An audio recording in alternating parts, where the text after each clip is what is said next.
2 ans de négociations qui s'annoncent complexes, vous l'avez compris. Les désormais 27 tiennent à négocier point par point la sortie du Royaume-Uni avant d'envisager leurs futures relations. D'autres s'inquiètent pour leur avenir. Les fonctionnaires européens britanniques, par exemple, parfois considérés comme des traîtres par les partisans du Brexit. Nous avons rencontré l'un d'eux, Pascal Verdeau, Thierry Bordeaux.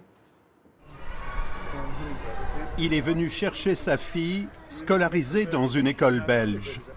Chris Jones fait partie du petit millier de fonctionnaires britanniques en poste à Bruxelles. Ici, il se sent chez lui.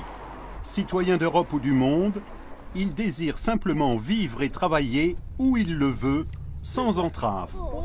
Depuis le Brexit, Chris se sent aussi de plus en plus étranger à son pays. J'ai fait mes études en français, ça a toujours été quelque chose, vivre dans des pays francophones, vivre dans un milieu différent que le mien. Je trouve que le travail est plus intéressant, la vie est plus sympa. Ça ne donne pas envie de rentrer dans un pays monolingue qui est en train de se suicider, franchement.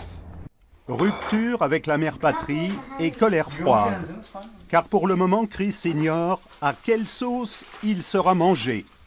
Pourra-t-il continuer sa carrière dans les institutions européennes ou devra-t-il faire ses valises dans 2 ans, à la fin du délai prévu, pour trouver un accord? Personne ne sait ce qui va se passer. C'est ça qui est la seule chose qui vraiment nous inquiète à ce moment. On a tous le sentiment qu'on ne nous voit pas comme des citoyens, on nous voit comme des pièces dans un grand jeu de négociation. Et dans cette immense partie de poker, le statut des Britanniques vivant sur le continent européen, ils sont plus d'1 million et l'un des points les plus sensibles.